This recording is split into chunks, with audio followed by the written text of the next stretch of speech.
கிறிஸ்துவுக்குள் மிகவும் பிரியமானவர்களே, இந்த அதிகாலை ஆராதனையிலே கடந்து வந்திருக்கிறான் உங்கள் அனைவரையும் ஆண்டவராக இருக்கிற இயேசு ஆசீர்வதிப்பாராக. ஆராதனை ஆசீர்வாதத்திற்காக நாம் கண்களை மூடி ஜெபிப்போம். நல்ல இயேசுவே, நாங்கள் உம்மை ஸ்தோத்திரிக்கிறோம்.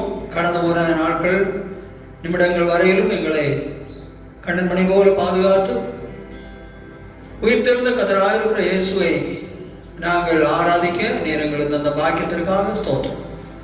யூடியூப் வழியாக இந்த ஆராதனையில் பங்கெடுக்கிறதான ஜனங்களை ஆத்மாவும் சரீரத்திலும் ஆசீர்வதி, வியாதிஸ்தர்களை குணமாக்கும், பிசாசங்கட்டில் இருக்கிற ஜனங்களை விடுதலையாக்கும். ஆண்டவரே உங்கள் ஸ்தோத்திரம். பல தேவைகளோடு கடந்து வந்திருக்கிற ஜனங்களை ஒரு தேவையை சந்தி ஆராய் முழுதும் உடைய கருத்தில் நாங்கள் தருகிறோம். இயேசு ரட்சகர் மூலமே நல்ல பிதாவே, ஆமென். நம்ம எல்லாரும் ஆண்டவரை பாடி மகிமைப்படுத்துவோம். பெரிய புஸ்தகத்துல 9வது பாட்டு ஸ்தோத்திரம் ஸ்தோத்திரமே இயேசுநாதருக்கு ஸ்தோத்திரமே என்ற பாட்டு. ஸ்தோத்திரம் ஸ்தோத்திரமே இயேசுநாதருக்கு ஸ்தோத்திரமே, ஸ்தோத்திரம் ஸ்தோத்திரமே இயேசுநாதருக்கு ஸ்தோத்திரமே, தோஷியனை ரட்சித்த பரிசுத்தருக்கு ஸ்தோத்திரமே, தோஷியனை ரட்சித்த பரிசுத்தருக்கு ஸ்தோத்திரமே. கோடா கோடி தூதர்கள் சபை கூடி துதி பாடி,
புஸ்தகத்தில் 553, பெரியதில் 709. ஜெயம் ஜெயம் அல்லேலூயா, ஜெயம் ஜெயம் எப்போதும் என்ற பாட்டு.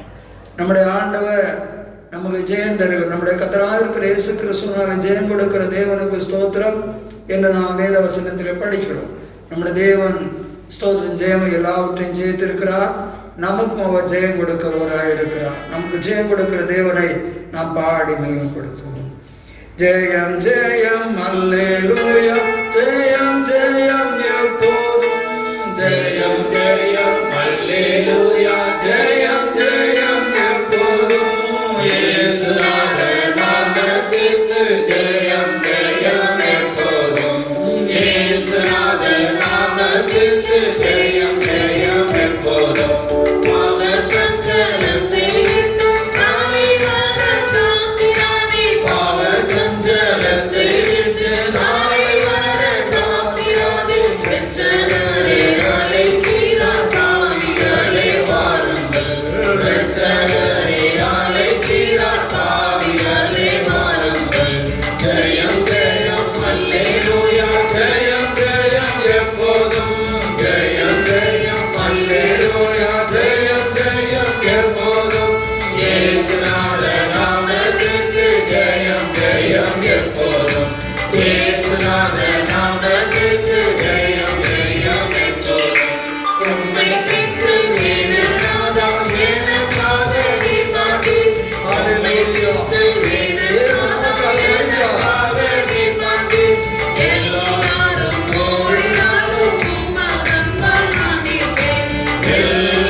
இயேசுவிடத்தில் நம்முடைய ஆண்டவரிடத்தில் தோல்வியே இல்லை, எல்லாவற்றிலும் ஜெயம். ஹல்லேலூயா. இயேசு உலகத்தை ஜெயித்தார். சோதரம். இயேசு பாவத்தை ஜெயித்தார். ஹல்லேலூயா. இயேசு சாத்தானை ஜெயித்தார். ஹல்லேலூயா. இயேசு எல்லாவற்றையும் ஜெயித்தார். ஹல்லேலூயா. அதுபோல நமக்கும் அவர் ஜெயம் கொடுக்கிற தேவனாய் இருக்கிறார். சோதரம். இந்த ஆராதனையிலே எல்லாவற்றையும் ஜெயித்து நமக்கும் ஜெயம் கொடுக்கிறதான ஆண்டவர் உங்கள் மத்தியிலே வந்திருக்கிறார். நீங்கள் ஆண்டோட சமூகத்திலே ஜெபியுங்கள். என்னென்ன காரியங்கள் உங்களுக்கு ஜெயம் இல்லாது இருக்கிறதோ, ஆண்டவரே, பாவ வாழ்க்கையிலே உங்களுக்கு எந்த பாவ வாழ்க்கையிலே எந்த சுவாபங்களிலே இன்னும் ஜெயம் கிடைக்கவில்லையோ, இயேசுப்பா நீங்க ஜெயம் தருகிற தேவன். என்னுடைய வாழ்க்கையில இந்த குறைகளிலிருந்து இந்த குற்றங்களிலிருந்து ஆண்டவரே இன்னும் சரியான ஜெயம் இல்லை. ஆண்டவர் நாள்களிலே இன்னும் அடிக்கப்பட்டு கிடக்கிறேன், தோல்வி அடைந்திருக்கிறேன், இதிலிருந்து எனக்கு விடுதலை உண்டாகவில்லை, என்னை விடுவீங்க, இந்த ஆராதனை எனக்கு ஜெயம் தாருங்க ஆண்டவரே என்று சொல்லி ஜெபியுங்கள். ஹல்லேலூயா. இன்னும் வியாதிகளிலே ஜெயம் கிடைக்கவில்லையா, நீங்கள் ஜெபியுங்கள். இன்னும் கடன் தொல்லைகள், வறுமைகள், பற்றாக்குறைகள் உங்களுக்கு ஜெயம் கிடைக்கவில்லையா, விசுவாசத்தோடு நீங்கள் ஜெபியுங்கள். ஹல்லேலூயா. உங்கள் வேலைகள் சோதரர் உங்கள் கையின் பிரயாசங்களிலே தோல்வியடைந்து கிடக்கிறீர்களா, பின்னடைந்து இருக்கிறீர்களா, தேவ பிள்ளைகளே, இயேசுவா இவளிலே எங்களை ஜெயமாய் நடத்துங்க என்று சொல்லி எல்லாரும் ஜெபியுங்கள். ஜெய கிறிஸ்துவிலே ஜெபியுங்கள். ஆண்டவர் எல்லாருக்கும் ஜெயம் தரப்படியாய் உங்கள் மத்தியில் வந்திருக்கிறார். ஹல்லேலூயா. ஹல்லேலூயா. பிள்ளைகளை ஆசீர்வதியும் ஆண்டவரே, எல்லாருக்கும் ஜெயத்தை கொடுக்கிறார், ஜெயத்தை கொடுக்கிறார். வாழ்க்கையில ஜெயம் இல்லையே, ஜீவியத்தில ஜெயம் இல்லையே, ஆண்டவரே விடுதலை இல்லையே என்று சொல்லி இந்த ஆராதனையில் கண்ணீர் வடிக்கிற, உள்ள உடைகிற, மனசாப்படுகிற நம்முடைய பிள்ளைகளுக்கு ஒரு மனசாப்படுகிற காரியங்களே ஜெயத்தை கொடுப்பீராக, ஜெயத்தை கொடுப்பீராக, ஜெயத்தை கொடுப்பீராக, ஜெயத்தை கொடுப்பீராக, ஜெயத்தை கொடுப்பீராக, ஜெயத்தை கொடுப்பீராக, ஜெயத்தை கொடுப்பீராக, ஜெயத்தை கொடுப்பீராக, ஜெயத்தை கொடுப்பீராக. ஹல்லேலூயா.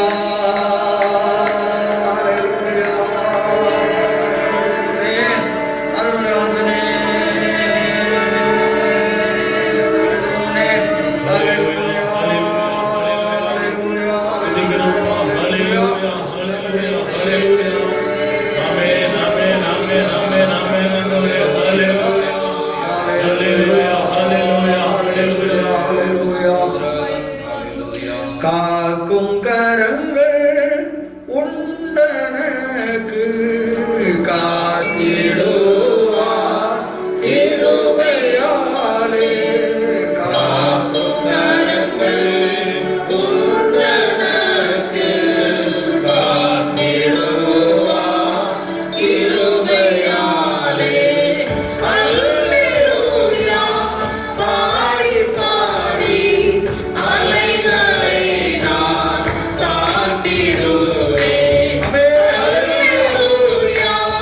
பாடி பாடி அலைகளை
ஹல்லேலூயா ஹல்லேலூயா ஹல்லேலூயா ஹல்லேலூயா.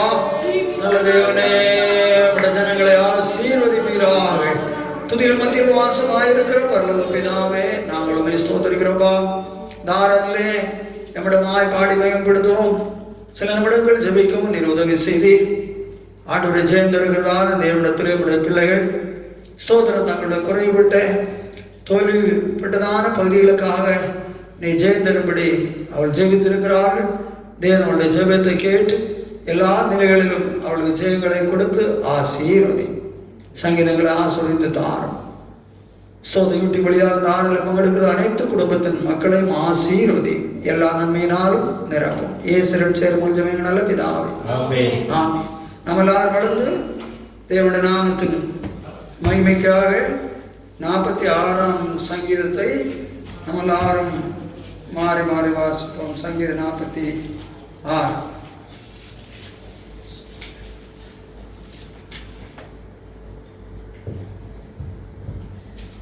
தேவன் நமக்கு அடைக்கலமும் பலனும் ஆபத்து காலத்தில் அனுகூலமான துணையுமானவர். ஆகையால் பூமி நிலைமாறினாலும் மலைகள் நடு சமுத்திரத்தில் சாய்ந்து போனாலும் அதன் ஜலங்கள் கொந்தளித்து பொங்கி அதன் பெருக்கினால் பர்வதங்கள் அதிர்ந்தாலும் நாம் பயப்படும். ஒரு நதி உண்டு, அதன் நீர்க்கால்கள் தேவனுடைய நகரத்தையும் உன்னதமான ஒரு வாசம் பண்ணும் பரிசுத்த ஸ்தலத்தையும் சந்தோஷிப்பிக்கும். தேவன் அதன் நடுவில் இருக்கிறார், அது அசையாது. அதிகாலையிலே தேவன் அதற்கு சகாயம் பண்ணுவார். ஜாதிகள் கொந்தளித்தது, ராஜ்யங்கள் தத்தளித்தது. அவர் தமது சத்தத்தை முழங்க பண்ணினார், பூமி உருகி போயிற்று. சேனையின் கர்த்தர் நம்மோடு இருக்கிறார். யாக்கோபின் தேவன் நமக்கு உயர்ந்த அடைக்கலமானவர். பூமியிலே பால் கடிப்புகளை நடப்பிக்கிற கர்த்தருடைய செய்கைகளை வந்து பாருங்கள். அவர் பூமியின் கடவினை மட்டும் யுத்தங்களை ஓய பண்ணுகிறார். வில்லை ஒடித்து ஈட்டியை முறிக்கிறார். ரதங்களை நெருப்பினால் சுட்டெரிக்கிறார். நீங்கள் அமர்ந்திருந்து நானே தேவன் என்று அறிந்து கொள்ளுங்கள். ஜாதிகளுக்குள்ளே உயர்ந்திருப்பேன், பூமியிலே உயர்ந்திருப்பேன். சேனைகளின் கர்த்தர் நம்மோடு இருக்கிறார். யாக்கோபின் தேவன் நமக்கு உயர்ந்த அடைக்கலமானவர். சேனைகளின் கர்த்தர் நம்மோடு இருக்கிறார். ஆமென். யாக்கோபின் தேவன் நமக்கு உயர்ந்த அடைக்கலமானவர். ஆமென். கடந்த நாட்கள் எல்லாம் நம்மை சோதரா நம்மோடு கூட இருந்து உயர்ந்த அடைக்கலத்தில் எல்லா சோதனைகளுக்கும் தீங்களும் விலகி பாதுகாத்த ஆண்டவரை இதயத்தின் நாமத்தில் நாம் ஸ்தோத்திரம் பண்ணுவோம்.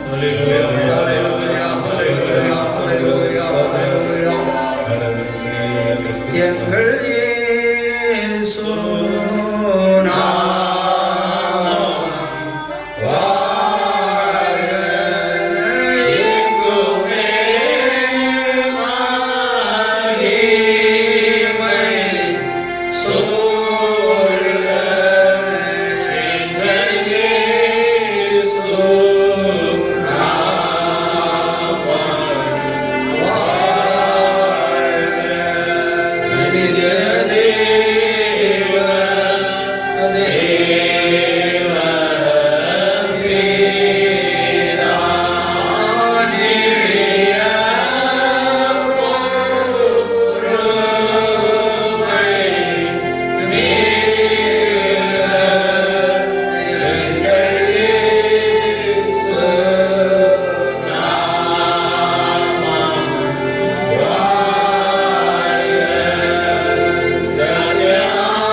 தேசத்திலே பிறகு கொண்டிருக்கிறதான் இந்த கொரோனா வியாதியிலிருந்து ஆண்டவர் மனதிறங்கி ஸ்தோத்திரம் ஸ்தோத்திரம் மணமக்கள் மேல் மனதிறங்கி இந்த வியாதி தேசத்திலிருந்து தேவன் மாற்றப்படி ஸ்தோத்திரம் பண்ணுவோம். உலகம் அனைத்திலும் இருக்கிற பரிசுத்தவான்கள், உலகம் அனைத்தில் இருக்கிறதான ஸ்தோத்திரம் ஊழியங்கள், ஸ்தோத்திரம் விசுவாச குடும்பங்கள் எல்லாரும் இந்த வியாதிகள் விடுதலை ஆக்கி பாதுகாப்பு ஸ்தோத்திரம் பண்ணும்.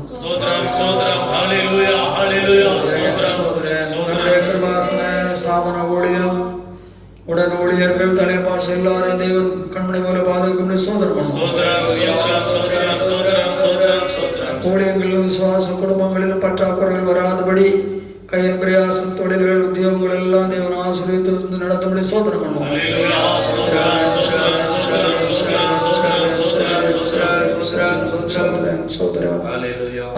ஜனங்கள் அவசியமான ஆலோசனை தரப்படி ஸ்தோத்திரம் பண்ணும்.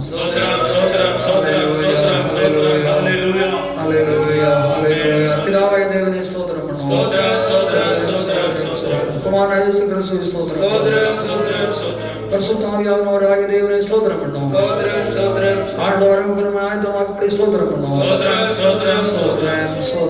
சோதரம் நல்ல இயேசுவே நாங்கள் துதிக்கிறோம்.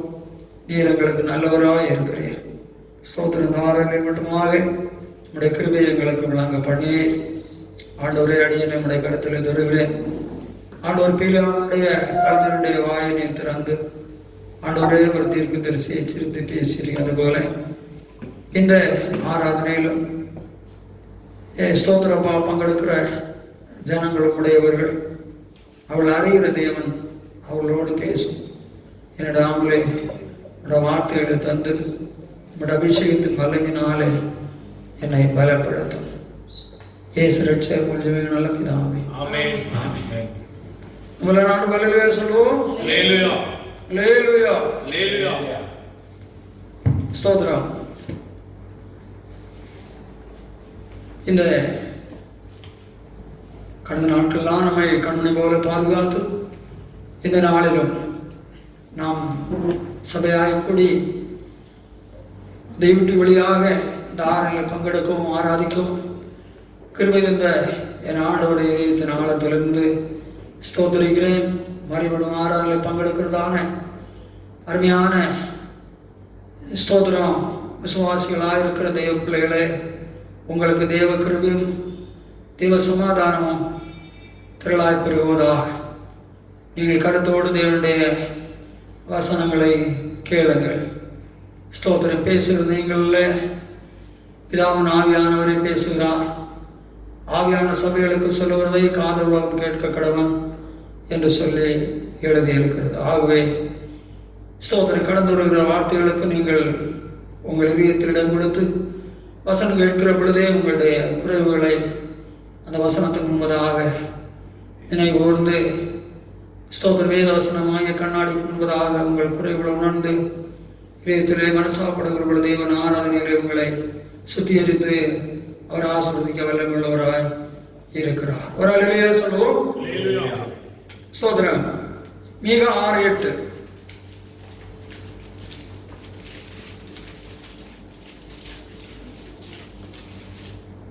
மனுஷனே மனுஷனே நன்மை இன்னதென்று அவர் உனக்கு அறிவித்திருக்கிறார். நன்மை இன்னதென்று அவர் உனக்கு அறிவித்திருக்கிறார். நியாயம் செய்து இரக்கத்தை சிநேகித்து உன் தேவனுக்கு முன்பாக மனத்தாழ்மையாய் நடப்பதே அல்லாமல் வேறே எண்ணத்தை கர்த்தர் உன்னிடத்தில் கேட்கிறார் என்று சொல்லி இங்கே மீகா தீர்க்கதரிசியை கொண்டு சொல்லுகிறார். மனுஷனை சிருஷ்டித்த தேவன் அந்த மனுஷனே நன்மை என்னதென்று அவர் உனக்கு அறிவித்திருக்கிறார். நியாயம் செய்து இரக்கத்தை சிநேகித்து உன் தேவனுக்கு முன்பாக மனத்தாழ்மையாய் இருப்பதே அல்லாமல் வேறு எதை கர்த்தரிடத்தில் கேட்கிறார் என்று சொல்லி மீகா தீர்க்கதரிசியை கொண்டு ஆவியானவர் எழுத பார்க்கிறோம். அப்ப தேவனுடைய ஜனங்கள் இடத்துல தேவன் எதை எதிர்பார்க்கிறார்? ஸ்தோத்திரம், நியாயம் செய்ய வேண்டும், அநியாயம் செய்யக்கூடாது. அதை கேட்கிறேன் என்று சொல்லுகிறார்.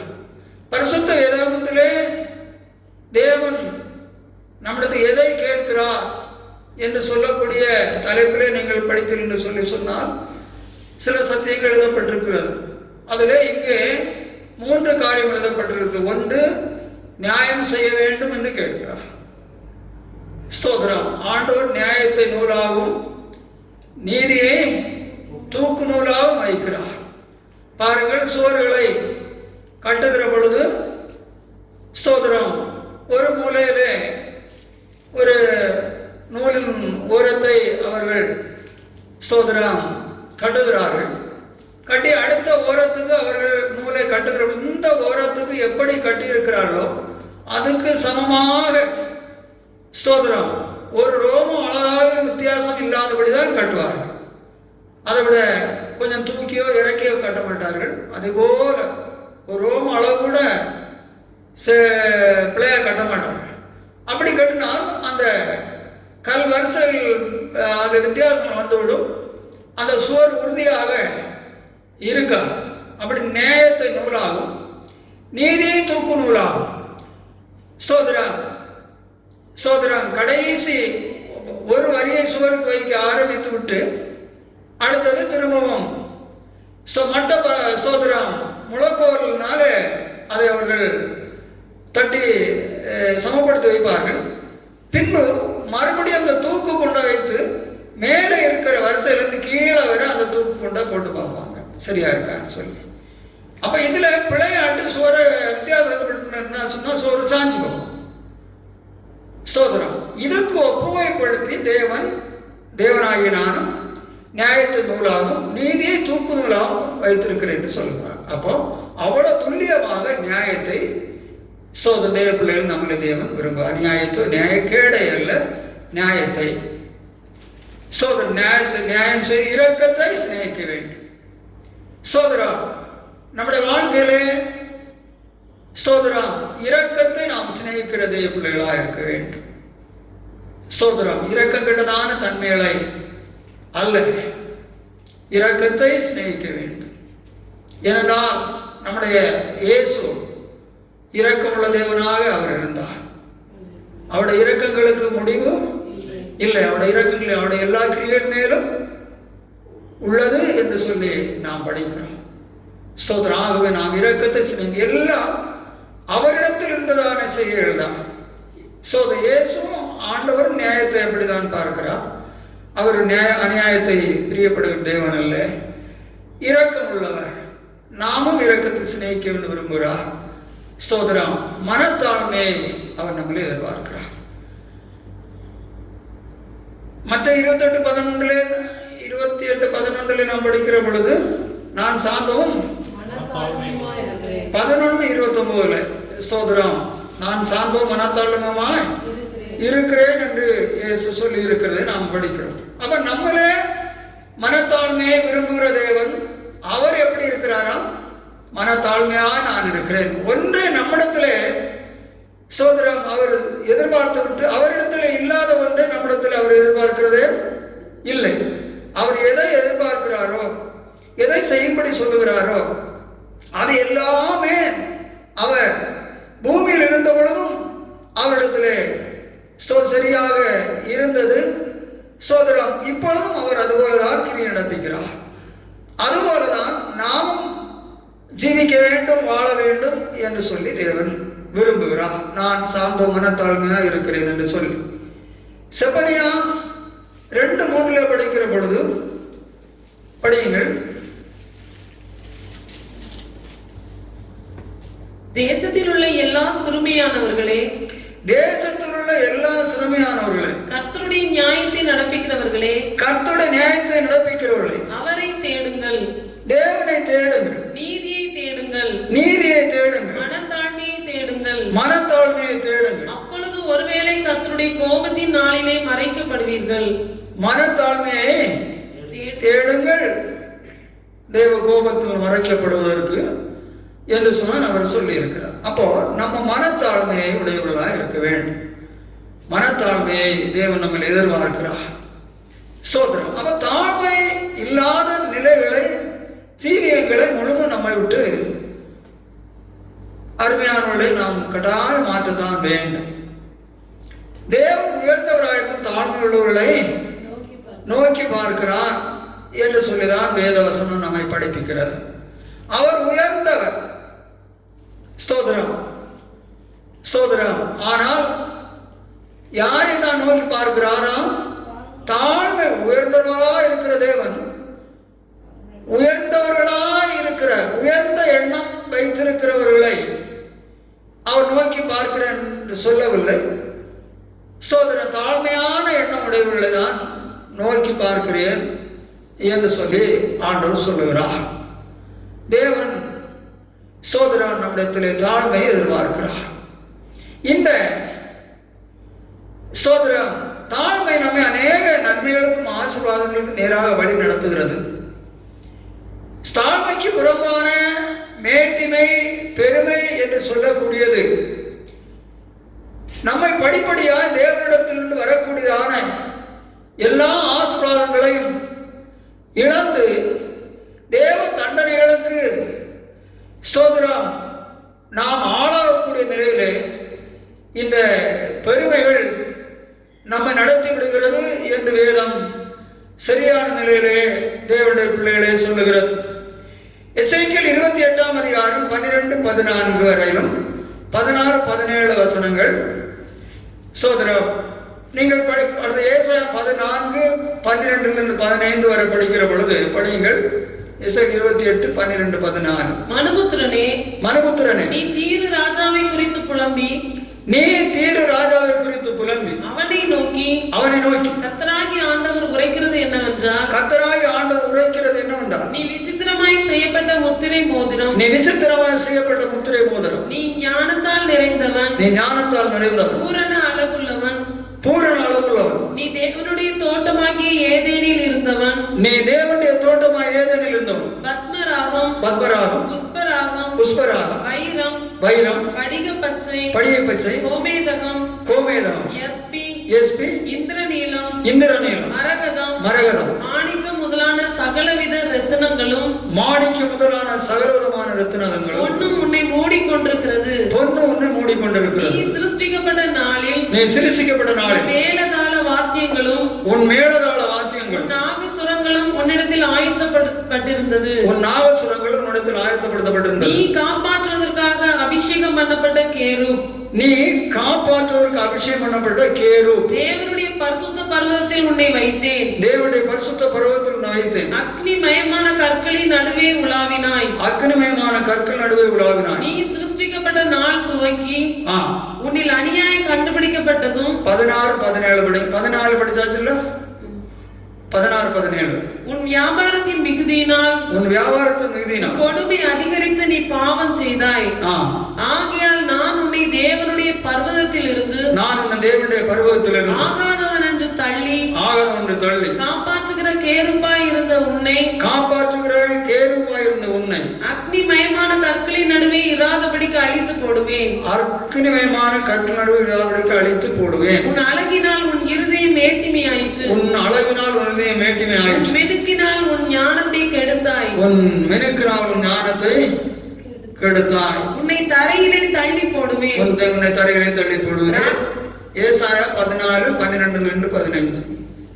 ஏசாயா 14:12-15. அதிகாலையின் மகனாகிய விடிவெள்ளியே, நீ வானத்திலிருந்து விழுந்தாயே, ஜாதிகளை ஈனப்படுத்தினவனே, நீ தரையிலே வெட்டப்பட்டாயே, நான் வானத்துக்கு ஏறுவேன். தேவனுடைய நட்சத்திரங்களுக்கு மேலாக என் சிங்காசனத்தை உயர்த்துவேன்.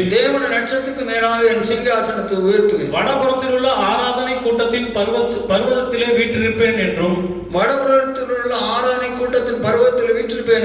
நான் மேகங்களுக்கு மேலாக உன்னதங்களில் ஏறுவேன். உன்னதமானவருக்கு ஒப்பாவேன் என்று நீ உன் இருதயத்தில் சொன்னாயே. ஆனாலும் நீ ஆகாதமான பாதாளத்திலே தள்ளுண்டு போனாய்.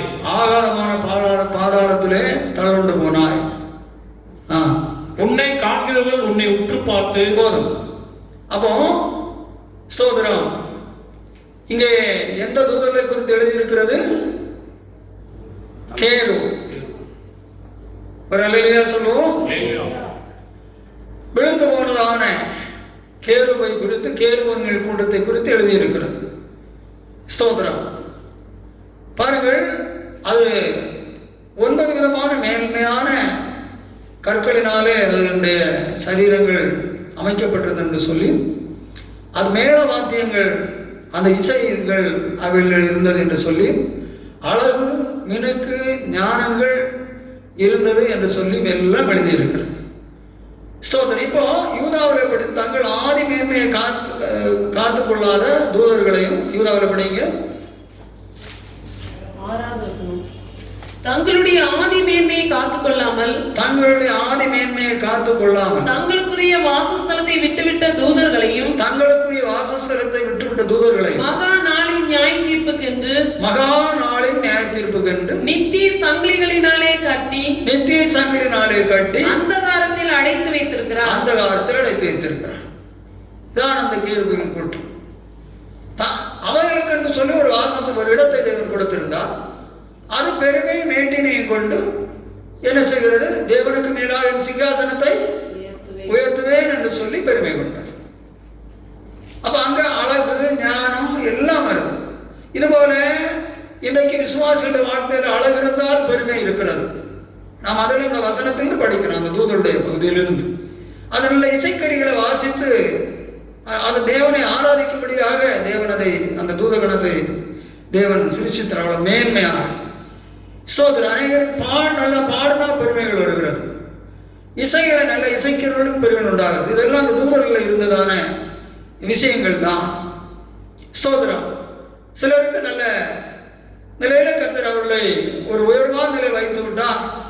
ஸ்தோத்திரம். அந்த மாதிரிப்பட்ட நிலைகளிலே அவர்கள் எனக்கு எல்லாம் இருக்கிறது, என்னை போலையா, எனக்கு சமமாக யாரும் இல்லை என்று சொல்லி அவர்கள் பெருமை கொண்டு விடுகிறார்கள். இது பூமியில இன்றைக்கு மனிதன் பலவிதமான நிலைகளிலே பெருமைகளை கொள்ளுகிறான். இந்த பெருமை ஸ்தோத்திரம் நான் கவனிக்க வேண்டும். ஸ்தோத்திரம் மனிதனிடத்திலிருந்து உண்டானதல்ல. ஸ்தோத்திரம். தேவனுடைய பிள்ளைகளே, பெருமையானது ஸ்தோத்திரம் எங்க எங்க இருந்து உண்டானது? தூதரிடத்தில் தான் உண்டானது. ஒரு அழகையா சொல்லுவோம். அதான் நல்லா கவனிக்க வேண்டும். மண்ணிலிருந்து எடுக்கப்பட்டதான ஸ்தோத்திரம் மனுஷனிடத்தில் உண்டாகவில்லை. ஆனால் அது தூதரிடத்தில் தான் அந்த பெருமை உண்டாக இருக்கிறது என்று சொல்லி நாம் படிக்கிறோம். ஆகவே தேவன் அவ்வளவு தேவனை ஆராய்வதற்காக இவ்வளவு மேன்மையாக சிருஷ்டித்த தூதனுக்கும் அது பெருமை கொண்டு அதற்கென்று கொடுக்கப்பட்ட ஒரு இடத்தை அதை தாண்டி வருகிற பொழுது அதுக்கு எந்த விதமான மன்னிப்பையோ நேரத்தையோ கொடுக்க உடனாகவே அதை அங்கிருந்து தள்ளி விடுகிறார். என்னன்னா அவருடைய மேன்மையெல்லாம் அது மாறி விடுகிறது, அது தள்ளப்படுகிறது. அதை கட்டி நியாயத்து வைத்திருக்கிறார் என்று சொல்லி படிக்கிறோம். தூதனே பெருமை அங்கிருந்தா உண்டா, தூதனிடத்தில் தான் உண்டா, மனுஷனத்தில் அல்ல. ஸ்தோத்திரம். அவைகளுக்கே தேவன் இடம் கொடுக்கவில்லை, ஒரு நேரத்தை தருணத்தையே கொடுக்கவில்லை, தள்ளிவிடுகிறார். அப்ப நாம் ஏமாத்திரம். அப்ப பெருமை நம்மள எந்த ஒரு சூழ்நிலை வந்தாலும் அது எதனால் வருதுன்னு சொன்னா தள்ளப்பட்ட அந்த ஆவியுடைய கிரியை. இதை நல்லா புரிஞ்சிருக்கணும். நமக்கெல்லாம் இன்றைக்கு அதை ஒன்றும் சிந்திக்க தெரிகிறது இல்லை.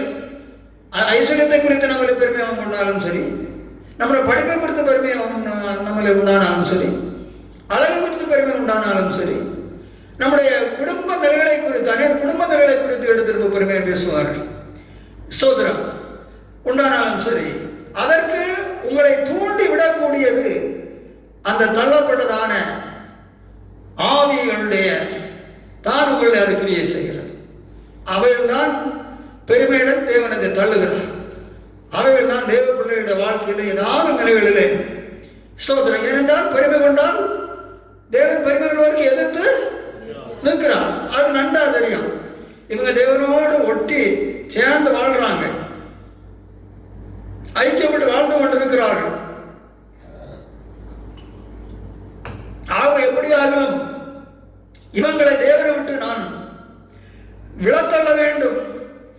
பெருமையுள்ளவருக்கு எதிர்த்திருக்கிறான்னு சொன்னா தேவன் சத்துருவா இருக்கிறார், எதிரியா இருக்கிறார், சிநேகிதரா இல்லை என்றுபடி. இதெல்லாம் வேத வசனம், தேவண்ட வசனம். அப்போ உடனே பிசாசு என்ன செய்கிறான்?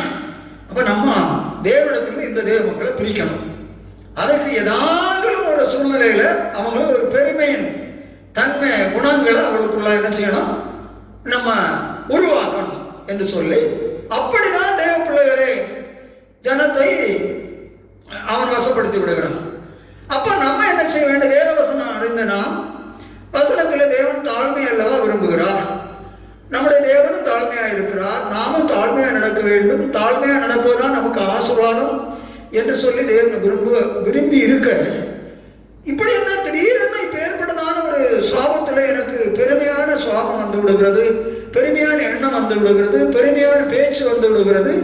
என்னை எனக்குள்ளாகவே நான் பெருமையாக, சிலர் தங்களை தங்களுக்குள்ளாக பெருமையாக எண்ணிக்கொண்டே இருப்பார்கள், அது வெளியே தெரியாது. ஸ்தோத்திரம். அப்படி எண்ணக்கூடிய சூழ்நிலை உண்டாகிறது. ஆண்டவரே, இது பிசாசு எனக்குள்ளாக ஸ்தோத்திரம் தள்ளப்பட்ட ஆவி இந்த நிலையை எனக்குள்ளே கொண்டு வருகிறான் இயேசுவா என்று சொல்லி தேவ பிள்ளைகள் பிசாசை கடிந்து கொள்ள வேண்டும்.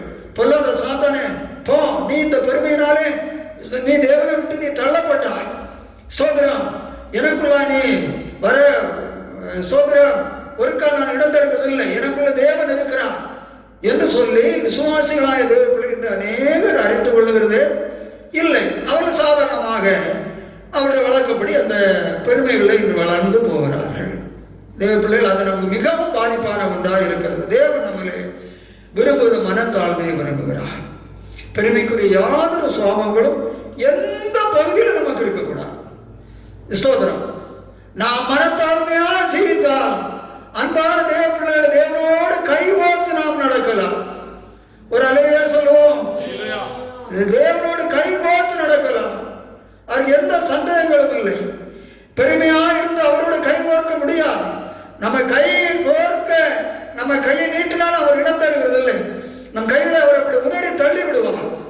நாம் தாழ்மையாய் நடந்தால் அவர் நம்மை கைகோர்த்து நம்மை அவரோடு அணைத்து நம்மை தேவன் நடத்தி கொண்டு போவார். அதனாலே அன்பான சுவாசிகளே, நம்முடைய ஜீவியத்திலே பெருமை என்று சொல்லக்கூடிய பகுதிகளிலே ஒன்றுக்கு நீங்கள் இடம் கொடுக்க கூடாது. அது வருமானால் அநேகருக்கு சோதரம் கிருபை வரங்கள் இருந்தால் பெருமை வந்துவிடும். அவர்களை கொண்டு சில காரியங்களை செய்து விட்டால் பெருமை வந்துவிடும். அவருடைய ஜெபங்களை கேட்டு சில நன்மைகளை மற்றவர்களுக்கு உண்டானால் பெருமைகள் அவர்களுக்கு வந்து விடுகிறது உண்டு. அப்ப இது அப்படி வந்தால் இது சாத்தான் இதில் என்னை வஞ்சிக்கிறான், சோ இந்த நன்மையை கெடுக்க வருகிறான் என்று நினைத்து நாம் உணர்ந்து அதை நாம் விட்டு நம்ம என்ன செய்ய வேண்டும்? தாழ்த்த வேண்டும். பெருமைக்கு ஒரு கால இடம் கொடுக்கவே கூடாது. அது நமக்கு மிகவும் பாதிப்பை நமக்கு உண்டாக்கக்கூடியது என்று வேதம் சொல்லுகிறது. தூதனையே தேவன் தள்ளிவிட்டார். அல்லேலூயா சொல்லுவோம். இதை நாம சமப்படுத்தி பார்க்க வேண்டும். நாம் எம்மாத்திரம் தேவ பிள்ளைகளை. அதனால பெருமைக்கு ஒரு வாலிபர்களும் இடம் கொடுக்க கூடாது, பிள்ளைகள் இடம் கொடுக்க கூடாது, பேரண்ட்ஸ் இடம் கொடுக்க கூடாது, ஸ்தோத்திரம் வயோதிபர் இடம் கொடுக்க கூடாது. நாம் மனத்தாழ்மையாக நடந்து கொள்ளக்கூடிய தேவனுடைய பிள்ளைகளாக ஸ்தோத்திரம் நாம் காணப்பட வேண்டும். ஒன்று பெருமை உண்டு. கேருபீன் கூட்டங்கள் ஸ்தோத்திரம் தள்ளப்பட்டது. அதனுடைய மேன்மையெல்லாம் எவ்வளவு மேன்மையை குறித்து நாம் இசைகள் அதனுடைய மேன்மைகள், அதனுடைய அதிகாரங்கள், தேவ பிள்ளைகளே, அதனுடைய உண்டாக்கப்பட்ட விசித்திரமான தன்மைகள், அழகுகள், ஞானங்கள் எல்லாம் படிக்கிறோம். அந்த ஒரே ஒரு பெருமையினாலே எல்லாம் நஷ்டமடைந்தவர்களாக, தேவ மகிமை இழந்ததாக, நான் நரகத்துக்குரியவர்களாக அவைகள் தேவ பிள்ளைகளே தண்டிக்கப்பட்டு சோதரம் காட்டப்பட்டிருக்கின்றன. ஒரு அல்லேலூயா சொல்லுவோம். இரண்டாவது தானியேல் புத்தகம் 4:30-33. தானியேல் 4:30-33. இது என் வல்லமையின் பராக்கிரமத்தினால், இது என் வல்லமையின் பராக்கிரமத்தினால், என் மகிமை பிரதாபத்துக்கென்று, என் மகிமை பிரதாபத்துக்கென்று, ராஜ்யத்துக்கு அரமனையாக நான் கட்டின, ராஜ்யத்துக்கு அரமனையாக நான் கட்டின மகா பாபிலோன் அல்லவா என்று சொன்னான். நான் கட்டின மகா பாபிலோன் அல்லவா என்று சொன்னான். இந்த வார்த்தை ராஜாவின் வாயில் இருக்கும் போதே இந்த வார்த்தை ராஜாவுடைய வாயில இருக்கும் பொழுது வானத்திலிருந்து ஒரு சத்தம் உண்டாகி ராஜாவாகிய நேபுகாத் நேச்சாரே ராஜ்யபாரம் உன்னை விட்டு நீங்கிற்று மனுஷனில் நின்று தள்ளப்படுவாய் நீ மனுஷனில் தள்ளப்படுவாய் வெளியின் மிருகங்களோட சஞ்சரிப்பாய் மாடுகளை போல் புல்லை மேய்வாய் வெளியின் மிருகங்களோடு சஞ்சரிப்பாய் மாடுகளை போல புல்லை மேய்வாய் இப்படியே உன்னதமானவர் மனுஷருடைய ராஜ்யத்தில் ஆளுகை செய்து நமக்கு சித்தமாய் இருக்கிறவனுக்கு அதை கொடுப்பார் என்பதை 33 படிச்சாச்சா? நீ அறிந்து கொள்ளும் மட்டும் 7 காலங்கள் உன்மேல் கடந்து போகும் என்று உனக்கு சொல்லப்படுகிறது என்று விளம்பினது. அந்நேரமே இந்த வார்த்தை நேபுகாத் நேச்சாரிடத்தில் நிறைவேறிற்று. அவன் மனுஷரில் நின்று தள்ளப்பட்டு மாடுகளைப் போல புல்லை மேய்ந்தான். அவனுடைய தலைமையர் கழுகுகளுடைய இறகுகளைப் போலவும் அவனுடைய நகங்கள் பட்சிகளுடைய நகங்களைப் போலவும் வளரும் மட்டும் அவன் சரீரம் ஆகாயத்து பனியிலே நனைந்தது. 37 ஆகையால் நேபுகாத் நேச்சாராகிய நான் பரலோகத்தின் ராஜாவை புகழ்ந்து உயர்த்தி மகிமைப்படுத்துகிறேன். அவருடைய கிரியைகள் எல்லாம் சத்தியமும் அவருடைய வழிகள் நியாயமுமானவைகள் அகந்தையாய் நடக்கிறவர்களை தாழ்த்த அவராலே ஆகும் என்று எழுதினான். நேபுகாத்நேச்சார் 5:20 படியுங்கள். அவருடைய இருதயம் மேட்டிமையாகி அவருடைய ஆவி கர்வத்தினாலே கடினப்பட்ட போது அவர் தமது சிங்காசனத்திலிருந்து தள்ளப்பட்டார். அவருடைய மகிமை அவரை விட்டு அகன்று போயிற்று. பாத்தீங்களா? ஸ்தோத்திரம். ஆவி கர்வமாகி மேட்டுமை கொண்ட பொழுது இப்படி அவருடைய சிங்காசனத்திலிருந்து போய்விடுகிறார். நேபுகாத்நேச்சார் பாபிலோனுடைய சரித்திரத்தை படித்தவங்களுக்கு தெரியும். அது விரிவான பகுதி. சோதரம் பாபிலோன் எவ்வளவு செழிப்புள்ளதாக இருந்தது. அதனுடைய சோதரம் அலங்கங்கள், மதில்கள், காவல் கோபுரங்கள் மற்றும் அதனுடைய தொங்கு தோட்டங்கள், இவ்வளவோ காரியங்கள் பாபிலோனுடைய காரியங்கள் இருக்கிறது. ஸ்தோத்திரம். இப்பொழுது தேவனுடைய பிள்ளைகள் பாபிலோனை குறித்து நீங்கள் இப்பொழுது உள்ள சரித்திரத்தில் பார்ப்பீர்கள் சொல்லி சொன்னால் அது எப்படி இருப்பது? பாலைவனமாக ஒன்றுமில்லாததாக காணப்படுகிறது. அதன் ஆதி சரித்திரம் நீங்கள் படித்தீங்கன்னு சொன்னால் எவ்வளவு பயங்கரமாக எழுதப்பட்டிருக்கின்றன. நாம் நேரம் இல்லாதபடினாலே தேவ பிள்ளைகளை நான் அந்த சரித்திரங்களை சொல்ல முடியவில்லை. பாருங்கள், இப்படிப்பட்டதான ஒரு சோதரம் இந்த நேபுகாத்நேச்சாருடைய நிலைமை மாறினது. அவருடைய மேட்டிமை, கர்வம், ஸ்தோத்திரம், ஆவி கடினப்பட்டு மனசுக்கு தள்ளப்பட்டு ஆயத்து பணியிலே நனைகிறான். மிருகங்களை போல சஞ்சரிக்கிறான், புல்லை மேய்கிறான். பறவைகளை போல அவனுடைய பறவையுடைய ரெக்கைகளை போல அவனுடைய என்ன செய்கிறது? ஸ்தோத்திரம், தலையின் முடிகள், ரோமங்கள் வளர்கிறது, நகங்கள் பறவை நகங்களை போல மாறுகிறது. இப்போ நம்ம இப்ப சொன்னா என்ன ஆகிறது? நேபுகாத்நேச்சாருக்கு தன்னுடைய சுய புத்தி என்ன செய்யறான்? இழக்கிறான். அப்போ அவனுடைய கர்வம், மனவேட்டிமை, பெருமை அவனை படிப்படியாக கொண்டு அவன் தன்னுடைய சுய நிலைவு இழந்தவன் இல்லைன்றால் ஒரு சுய இல்லைன்றால் சோதரம் மனநிலை பாதிக்கப்பட்ட ஒருவனால் அவனை மாற்றி விடுகிறது. அதான் அவன் முடிவு. இப்பொழுது நாம் சொல்லக்கூடிய பகுதி அவனுடைய மனநிலைமை பாதிக்கப்பட்டது. அவன் என்ன செய்கிறான் அவனுக்கு தெரியவில்லை, எங்க இருக்கிறன்னு அவனுக்கு தெரியவில்லை, எதை சாப்பிடுகிறான் அவனுக்கு தெரியவில்லை. அல்லேலூயா சொல்லுவோம். அப்போ ஒரு பெருமை பாருங்கள் அன்பானோட கடைசியாக இந்த நிலையில மாறிவிடுகிறது. இதுபோல்தான் விழுந்து போன தூதர்கள் தான் இந்த பெருமைகளை கொண்டு அநேகம் அதில் பாதிக்கப்படுவது உண்டு. அல்லேலூயா சொல்லுவோம். பாதிக்கப்பட்டு சுயநினைவுகள் அற்ற நிலையில அந்த பிசாசன் சத்துவங்கள் அநேகரை மாற்றி இருக்கின்றன. இன்றைக்கும் அது நடந்து கொண்டு இருக்கின்றன.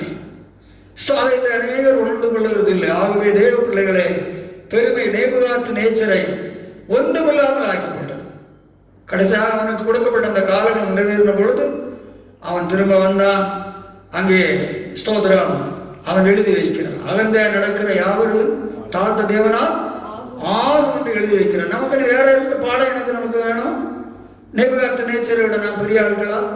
இல்லை. அவனே பட்டு அனுபவித்து திரும்பி வந்து எழுதி வைக்கிறான்.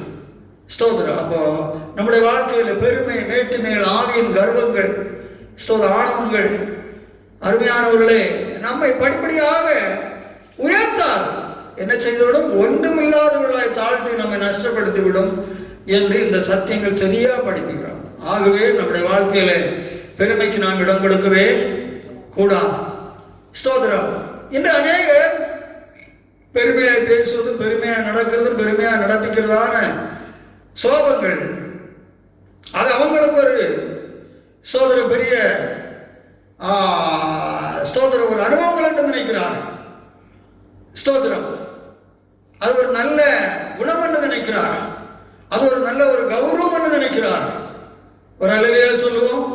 ஒரு கால கௌரவம் அல்ல, அது பெரிதான பேரிழப்பை கொண்டு வருகிறது என்று படிக்கிறோம். ஸ்தோத்திரம். 2 நாளாம் புத்தகம் 26ஆம் அதிகாரம் 16ஆம் வசனத்தை படிக்க. 2 நாளாம் 26:16 அவன் பலப்பட்ட போது, உசியா பலப்பட்ட போது தனக்கு கேடு உண்டாகும் மட்டும் அவனுடைய மனம் மேட்டிமையாகி. உசியா பாருங்கள், கேடு உண்டாகும் மட்டும் மனமேட்டுமை, பெருமை. அப்போ ஒரு தேவ பிள்ளையோட வாழ்க்கையில மனமேட்டுமை, பெருமை உண்டானா எதுக்கு ஆரம்பம்? அது கேட்டுக்கு ஆரம்பம். அங்க அப்படிதான் வசனம் எழுதி இருக்கு. தனக்கு கேடு உண்டாகும் மட்டும் அவனுடைய மனம் மேட்டிமையாகி, அவனுடைய மனம் மேட்டிமையாகி தன் தேவனாகிய கர்த்தருக்கு விரோதமாக மீறுதல் செய்து, தூப பீடத்தின் மேல் தூபம் காட்ட கர்த்தருடைய ஆலயத்திற்குள் பிரவேசித்தான். இவன் ராஜா. இவன் தனக்கு கேடுண்டாகும்படி மேட்டிமை கர்வம் கொண்டு மீறுதல் செய்து சோதரான் தூபம் காட்டும்படி தேவ சமூகத்துக்குள்ள போய் நிற்கிறார். தேவையில்லாத ஒரு வேலை. இவன் ஒரு ராஜா தான், இவனுக்கு அந்த வேலை இல்லை. ஆசாரியனாகிய அசரியாவும் அவனுடைய கூட கர்த்தரின் ஆசாரியரான பராக்கிரமசாலிகளாகிய 80 பேரும் 80 ஆசாரியர்கள் பராக்கிரமர்கள் சேர்ந்து அவன் பிறகே உட்பிரவேசித்து அவனுடனே ஓடி ஓடி போய் ராஜாவாகிய உசியாவோடு எதிர்த்து நின்று உசியாவே கர்த்தருக்கு தூபம் காட்டுகிறது உமக்கு அடுத்ததல்ல. தேவனுக்கு தூபம் காட்டுறது உமக்கு அடுத்ததல்ல. தூபம் காட்டுகிறது பரிசுத்தமாக்கப்பட்ட ஆரோனின் குமாரராகிய ஆசாரியருக்கே அடுக்கும். பரிசுத்த ஸ்தலத்தை விட்டு வெளியே போ. இது பரிசுத்த ஸ்தலம், இது எங்களுக்கு கொடுக்கப்பட்ட வேலை, உம்முடைய வேலையில நீ தயவு வெளியே போய்விடும் என்று சொல்லி சொன்னார். மீறுதல் செய்தீர், நீர் இப்பொழுது செய்கிறதே பெரிய மீறுதல். இது தேவனாகிய கர்த்தராலே உமக்கு மேன்மையாக லபியாது என்றார்கள். நீர் நினைக்கிறபடி இது மேன்மையாக லபியாது என்றார்கள். அப்பொழுது உசியா கோபம் கொண்டான். அவன் தூப கலசத்தை தன் கையிலே பிடித்து, பாருங்கள், மறுபடியும் ஆசாரியருடைய வார்த்தைக்கு இணங்காதபடி தூபகலசத்துக்கு அவர்களோடு கோபம் கொண்டு தூபகலசத்தை கையில் பிடித்து ஆசாரியரோட கோபமாய் பேசுகிற போது, ஆசாரியருக்கு முன்பாக கர்த்தருடைய ஆலயத்திலே தூப பீடத்தின் முன் இருக்கிற அவனுடைய நெற்றியிலே குஷ்டரோகம் தோன்றிற்று. பிரதான ஆசாரியனாகிய அசரியாவும் சகல ஆசாரியரும் அவனை பார்க்கும்போது, இதோ அவன் தன் நெற்றியிலே குஷ்டரோகம் பிடித்தவன் என்று கண்டு, அவனை தீவிரமாய் அங்கே இருந்து வெளிப்பட பண்ணினார்கள். கர்த்தர் தன்னை அடித்ததினால் அவன் தானும் வெளியே போக தீவிரப்பட்டான். சாகும் வரையிலும் ராஜாவாகிய உசியா தன் மரண நாள் மட்டும் குஷ்டரோகியாய் இருந்து கர்த்தருடைய ஆலயத்துக்கு புறம்பாக்கப்பட்டபடியினால் ஒரு தனித்த வீட்டிலே குஷ்டரோகியாய் வாசம் பண்ணினான். அவன் குமாரனாகிய யோதாம். இது உசியாவை குறித்து எழுதி இருக்கிறது. அவன் ராஜா. ஸோ அவனுக்கு நல்ல சட்டங்கள் அவனுக்கு தெரியும், ஆளுகை அவனுக்கு இருக்கிறது, சோதரம் ஜனங்கள் இருக்கிறார்கள். சோதரம் ஆனால் தேவ சமூகத்தில் தூபம் எடுத்து அவன் தூபம் காட்டுவதற்கு அவனுக்கு அதிகாரமே கிடையாது. இதை 80 பேர் சேர்ந்து சொல்லி பார்த்தாங்க, உனக்கு நன்மையா முடியாது, நீ போயிடும்னு சொன்னா ஆசார இடத்துல என்ன சார் எதிர்த்து கோபத்தோடு பேசினார் என்று படிக்கிறோம். அப்போது குற்றம் தோன்றிற்று. அருமையானவர்களே, இது அவனுடைய மனமேட்டுமை, அவனுடைய பெருமை. அவன் நினைக்கிறது என்ன, நான் உசியா 52 வருஷ காலம் எருசலேமிலே அரசாளுகிறேன், சோதரம் நான் நல்லா பலப்பட்டாயிற்று, சோதரம் இந்த ஆசாரியர்கள் சோதரம் என்ற ராஜ்யத்தில் தான் இருக்கிறார்கள், சோதரம் இவங்க மாத்திரம் சோதரம் நானும் தூபம் காட்டலாம் என்று சொல்லி அவங்க சொன்னதையும் கேட்காம அவங்களோட எதிர்த்து கோபத்தோடு பேசினான். தேவனுடைய தண்டனை பார்த்தீங்களா? அப்போ பெருமை, மேட்டிமை, ஒரு நல்ல ராஜா அவனை கொண்டு தேவ தண்டனைக்குள்ளாக்கி அவன் மரணம் மட்டும் அந்த தண்டனையில் இருந்து தான் மறிக்கிறான் என்று எழுதியிருக்கிறது. இன்றைக்கு நல்ல தேவ மக்களாக இருக்கிறார்கள். சோதரம் உசியாவை போல திடீரென என்ன செய்கிறார்கள், அவனும் யாரிடத்தில் சோதரம் முகத்துக்கு முகம் என்று கோபப்பட்டு பேசுகிறான், ஆசாரியத்தில் தான் பேசுகிறான். இன்னும் நல்ல விசுவாசிகள் தங்களுடைய வாழ்க்கையிலே ஊழியர்களோடு தான் சபைகளிலே முகத்துக்கு முகன்று எதிர்த்து பேசக்கூடியவர்களாக காணப்படுகிறார்கள். அதை குறித்து அவர்கள் கொஞ்சமும் தவறு என்று சொல்லி பேசின பின்பாகிலும் உணர்ந்து மனசாப்படுகிறதில்லை. தேவனிடத்தில் மனசாப்படுகிறது, ஊழியத்தில் மனசாப்படுகிறது இல்லை.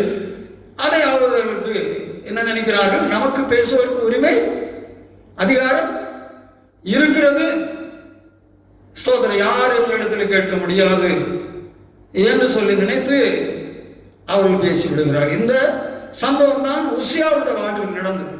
அன்பான தேவ பிள்ளைகளே, நான் பணியோடு உங்களுக்கு பற்றி சொல்லுகிறேன். இவைகள் ஸ்தோத்திரம் நடப்பதற்கு காரணம், அவர்கள் கொடுக்கப்பட்டாத காரியத்தை செய்து ஊழியர்கள் புத்தி சொன்ன போதிலும் அந்த ஊழியர்களோடு அவர்கள் முகத்துக்கு முகந்து எதிர்த்து பேசினபடினாலே ஸ்தோத்திரம், அது எதனால் இந்த தன்மை வந்தது, அவருக்கு இந்த பெருமையினாலும் மேட்டுமையினாலும் தான் அந்த மனத்தாழ்மை இருந்திருந்தால் உசியா என்ன செய்திருப்பார், ஆசிரியர் சொன்னோன்னு போயிருப்பார், எதிர்த்து அங்கே நிற்க மாட்டார். ஆமா, நம்ம வந்தாலும் இது அவர்களுக்குரிய வேலை, அவர்கள் செய்கிறான்னு சொல்லி அப்படி விடுவார். இப்படி இன்றைக்கு அநேக நிலைகளிலே தெய்வ பிள்ளைகளை சுவாசிகள் சோதர சபைகளிலே இன்றைக்கு சோதரம் கடைசி நேரங்களில் அநேக சோதன் தேவ இரக்கங்களை, நன்மைகளை, ஆசீர்வாதங்களை, உதவிகளை இழந்து சோதர் தங்களுடைய சுவாபங்கள், பெருமை, மேட்டுமைகளினாலே சோதர சிக்ஷைகளுக்குள்ளாகி தண்டனைக்குள்ளாகி போகக்கூடியதான நிலைகளில் அநேக அன்பாருடைய சோதனை கடந்து போகக்கூடியவர்களாக இருக்கிறார். இவைகள் பரிசுத்த வேதாந்தத்திலே நாம் இப்பேற்பட்ட நிலைகளிலே ஆளாகாதபடி நாம் நம்மை திருத்திக் கொண்டு மனத்தாழ்மையோடு நடந்து தேவ ஆசீர்வாதங்களை பெற்று தேவனுடைய ராஜ்யத்திற்காக அழைக்கப்பட்ட நாம் மகிமையோடு நாம் அந்த ராஜ்யத்தில் போய் சேர வேண்டும் என்பதை நீங்களும் அறிந்து நடக்க வேண்டும் என்று சொல்லக்கூடிய அந்த சத்தியத்தை நாம் இங்கே படிக்கிறோம். மனுஷனே, மனத்தாழ்மையை நான் இடத்திலே விரும்புகிறேன் என்று சொல்லி தேவன் கேட்கிறார். அப்ப இங்கே மனத்தாழ்மை இல்லாதபடி நடந்து கொண்டதான சோதரம் தூதர்கள், நேபுகாத்நேச்சர், உசியா இவருடைய நிலைமைகளை நாம் படித்தோம். சோதரம் இந்த நிலைமை நமக்கு இது பெருமை நிமித்தம் உண்டாது. இது நாம் பெருமை மேட்டுமைகளால் இது நமக்கு ஒரு நாளும் இருக்கக்கூடாது. சோதரம் இதை நாம் மறந்துவிட வேண்டும். இதற்கு முழுவதும் நாம் நம்மை விலக்கி காத்துக்கொள்ள வேண்டும். இனி நாம் மனத்தாழ்மை நடந்தால் நமக்கு இருக்கிறதான நன்மைகள் 1 பேதுரு 5:5, யாக்கோபு 4:6, நீதிமொழிகள் 3:34.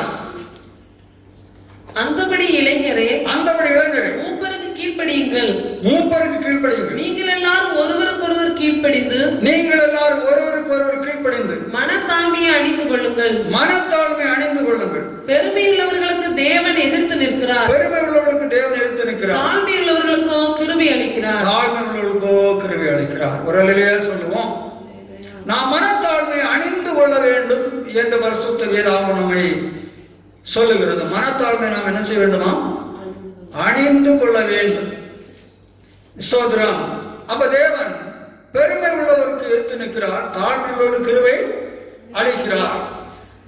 யாக்கோபு 4:6 படியுங்கள். அவர் அதிகமான கிருபையை அளிக்கிறாரே. அவர் அதிகமான கிருபையை அளிக்கிறாரே. ஆதலால் தேவன் பெருமை உள்ளவர்களுக்கு எதிர்த்து நிற்கிறார். பெருமை உள்ளவர்களுக்கு எதிர்த்து நிற்கிறார். தாழ்மை உள்ளவர்களுக்கோ கிருபை அளிக்கிறார் என்று சொல்லியிருக்கிறது. கிருபை அளிக்கிறார் என்று சொல்லியிருக்கிறது. தேவன் அதிகமான கிருபை அளிக்கிறார். 103 சங்கீதத்தை நாம் படிக்கிற பொழுது வானத்துக்கு பூமிக்கு எவ்வளவு உயரமாக இருக்கிறதோ அவ்வளவு தூரமாக கர்த்தருக்கு பயப்படுற மேல் அவ்வளவு கிருபை எவ்வளவு பெரிதாக இருக்கு. அதான் அதிகமான கிருபை அளிக்கிறார். அந்த அதிகமான கிருபை என்று சொன்னால் வானத்து பூமிக்கு இருக்கிறதான உயரத்தோட மகா அளவில்லாததா இருக்கிறது பெருமை. இந்த தேவனுடைய கிருபையானது. ஸ்தோத்திரம். அப்படி தாழ்மை உள்ளவருக்கு தேவன் கிருபை அளிக்கிறார். ஸ்தோத்திரம். நீதிமன்றம் 3:34. இகழ்வோரை அவர் இகழுகிறார்.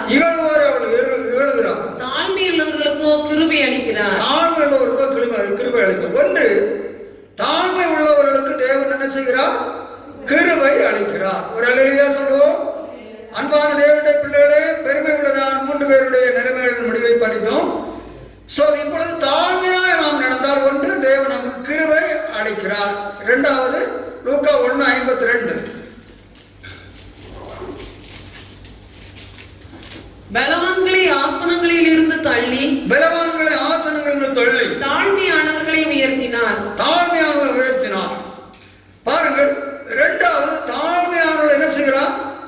உயர்த்துகிறார். அவர் சிறியவனை புழுதியிலிருந்தும் எளியவனை குப்பையிலிருந்தும் எடுத்து அவனை ராஜாக்களோடு அதிபரோடு சிங்காசனங்கள்ல உட்கார வைக்கிறார். தாழ்மையானவர்களை தேவன் அப்படி என்ன செய்கிறார்? உயர்த்துகிறார்.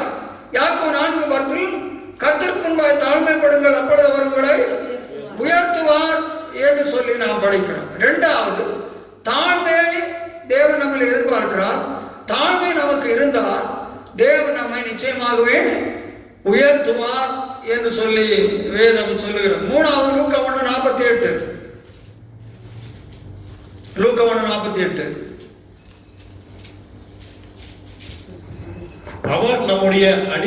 அவர் தம்முடைய அடிமையின் தாழ்மையை நோக்கி பார்த்தார். மூணாவது, தாழ்மை உள்ளவர்களை நோக்கி பார்க்கிறார். ஒரு அல்லேலூயா சொல்லுவோம். சோதரம். தம்மை பற்றி உத்தம இதயத்தோடு இருக்கிறவங்க தம்முடைய வல்லமை விளங்க பண்ண கர்த்தருடைய கண் அவள் மேல் நோக்கமாயிருக்கு, நோக்கி பார்க்கிறார். ஸ்தோத்திரம். அப்ப தம்முடைய வல்லமை விளங்க பண்ண தேவனுடைய கண் அவள் மேல் நோக்கமா இருக்கு, நோக்கி பார்க்கிறார். தேவனுடைய ஜுவாரி தெரிகிற அக்னிமயமான கண்கள் ஒரு தேவனுடைய பிள்ளைகள் மேல் நோக்கமா இருந்தால் வேறு எந்த வல்லமைகளும் அவருடைய அக்னிமயமான பார்வையை தாண்டி வரவே முடியவே முடியாது. பெரிய ஒரு பாதுகாப்பு அவருடைய பார்வை இருக்கிறது, பெரிய நன்மை இருக்கிறது. அப்போ தாழ்மை உள்ளவர்களை நோக்கி பார்க்கிறார். அக்னிமயமான கண்கள் அவர்கள் நோக்கி பார்க்கிறது என்று சொல்லி படிக்கிறோம். நீதிமொழிகள் 15:33. 4வது நீதிமொழிகள் 15:33. கர்த்தருக்கு பயப்படுதல் ஞானத்தை போதிக்கும். மேன்மைக்கு முன்னானது தாழ்மை. நமக்கு மேன்மை அளிக்கிறது. மேன்மைக்கு முன்னானது தாழ்மை என்று படிக்கிறோம். அப்போ தாழ்மை நமக்கு மேன்மையை அளிக்கிறது. ஸ்தோத்திரம். தாழ்மை எல்லா நிலைகளிலும் நமக்கு மேன்மையை அன்பான்களை கொண்டு வருகிறது. 5வது நீதிமொழி 29:23. 29:23. திருடனோட பங்கிட்டு மனுஷருடைய அகந்தை அவனை தாழ்த்தும், மனத்தாழ்மை உள்ளவனோ கனமடைவான் என்று சொல்லி நாம் படிக்கிறோம். அல்லேலூயா சொல்லுவோம். மனத்தாழ்மையுடைய தேவ பிள்ளைகளை தேவன் என்ன செய்கிறார்? கனப்படுத்துகிறார். இந்த மனுஷன் தனக்கென்று கனத்தை அவனே தேடிக் கொள்ளுகிறான். ஆனால் மனத்தாழ்மையா இருக்கிற தேவ பிள்ளைகளை அவரே என்ன செய்கிறார்? கனப்படுத்துகிறார். வேலை ஸ்தலங்களிலே, குடும்பங்களிலே, சமுதாயத்திலே, கை பிரயாசங்களிலே, பிசினஸ்களிலே, கம்பெனிகளிலே ஒரு அழகையா சொல்லுவோம். சோதரம் அதிகாரிகளுக்கு முன்பு ஸ்தோத்திரம். எல்லா நிலைகளிலும் மனப்பான் தாழ்மை உள்ள தேவ பிள்ளைகளை தேவன் கனப்படுத்துகிறார். 6வது 2 ராஜாக்கள் 2:19, 22:19, 2 ராஜாக்கள் 22:19. நான் இந்த ஸ்தலத்திற்கும் அதன் குடிகளுக்கு விரோதமாக அவர்கள் பாலும் சாபமும் ஆவார்கள் என்று சொன்னதை நீ கேட்டபோது நீ கேட்டபொழுது உன் இருதயம் இலகி நீ கர்த்தருக்கு முன்பாக உன்னை தாழ்த்தி வஸ்திரங்களை கிழித்துக் கொண்டு எனக்கு முன்பாக அழுதுபடியினால் நானும் உன் விண்ணப்பத்தை கேட்டேன். அது 1ஆம் வசனம் யோசியா தானே வருது.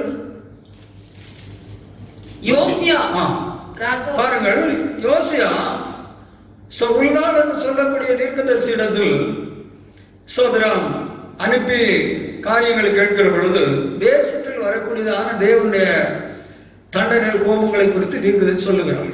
அல்லேலூயா சொல்லுவோம். சொன்ன உடனே இவர் தன்னை தாழ்த்தி அழுகிறார். அப்போ மறுபடியும் அந்த வார்த்தை அவருக்கு என்ன உண்டாகிறது? இதெல்லாம் நடக்கும் என்று சொன்ன பொழுது நீ உன்னை தாழ்த்தி எனக்கு முன்பு அழுதபடினாலே நான் உன்னுடைய ஜெபத்தை கேட்டேன்னு சொல்லுகிறார். 6வது தாழ்மைகளோட ஜெபத்தை என்ன செய்கிறார்? தேவன் கேட்கிறார்.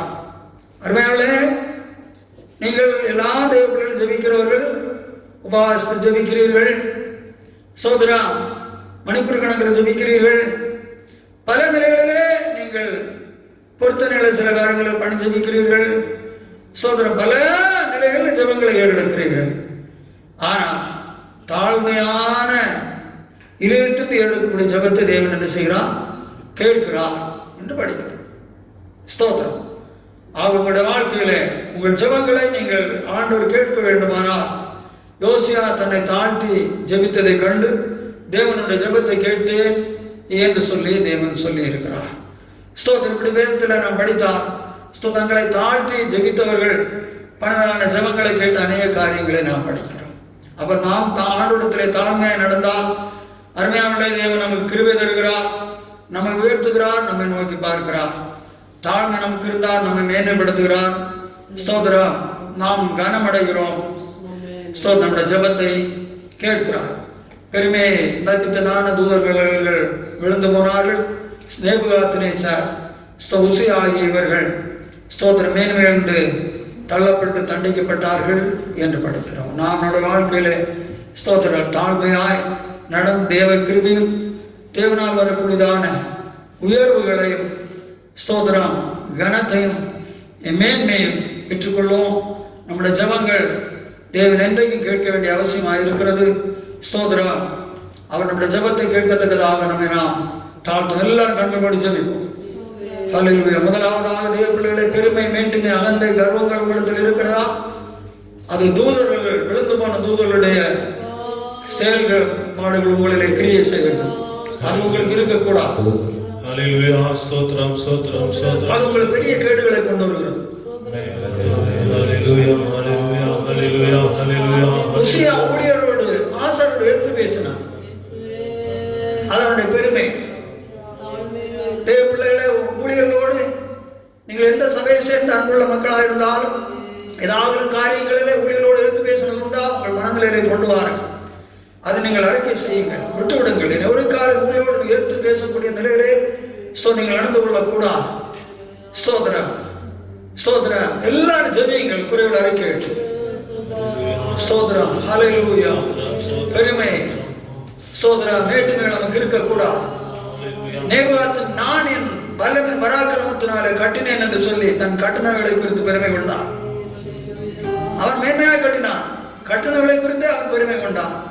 வாயிலிருந்து பெருமையா நான் கட்டினேன் என்று சொல்லி பெருமை கொண்டான். அதுபோல தேவ பிள்ளைகளை நாம் செய்யக்கூடிய எதை குறித்து நாம் பெருமையாக நினைக்க கூட பேசக்கூடாது. அதனாலதான் அவனுடைய நிலைமை தள்ளப்பட்டது என்று சொல்லி படிக்கிறோம். தம் கிருபை பெரிதல்லோ என் ஜீவனிலோ மதே இம்மட்டும் காத்தருளே இன்னும் தேவை கிருபை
ஸ்தோத்திரம் ஸ்தோத்திரம் ஸ்தோத்திரம் ஸ்தோத்திரம் ஸ்தோத்திரம்.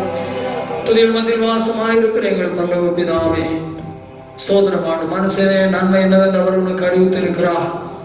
நியாயம் செய்திருக்கத்தை சிநேகித்து உன் தேவனுக்கு முன்பாய் மனத்தாழ்மை நடப்பதல்லாமல் எதை உன்னிடத்தில் அவர் கேட்கிறார் என்று நீ சொல்லி இருக்கிறேன். எங்கள் தேவன் தாழ்மை உள்ளவராயிருக்கிறேன். எங்களிடத்திலும் நீ மனத்தாழ்மையை விரும்புகிறேன். ஆண்டவரே,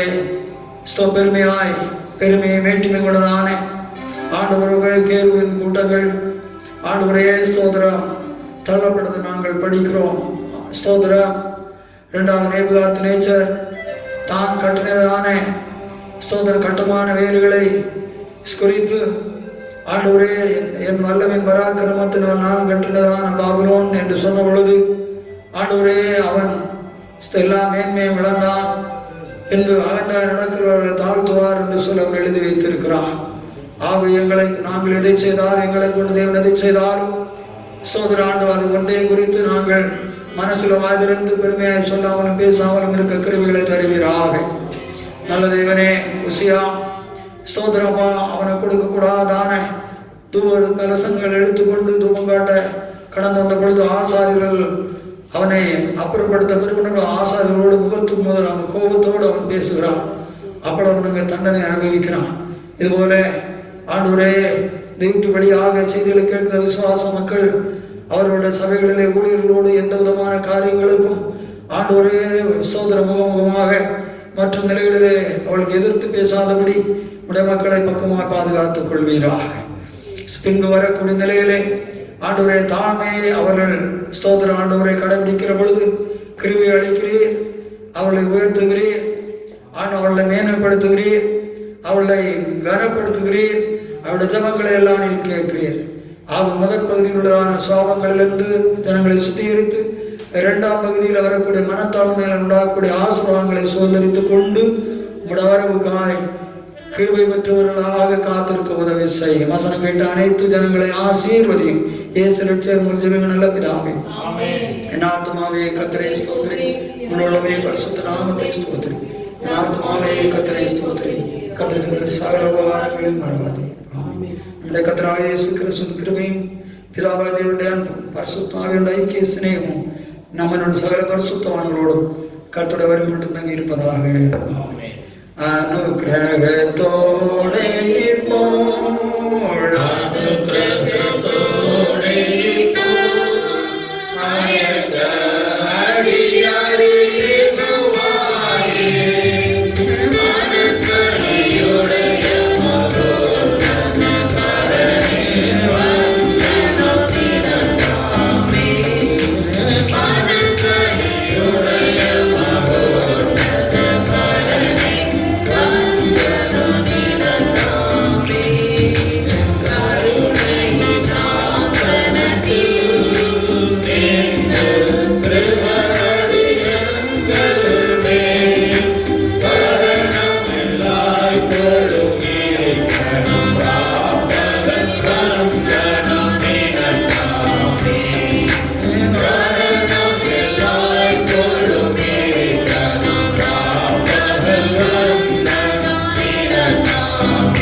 மனத்தாழ்மையினால் வரக்கூடியதான அனைத்து ஆசீர்வாதங்களையும் கர்த்தர் உங்களுக்கு தந்து உங்களை உயர்த்துவாராக. ஆமென்.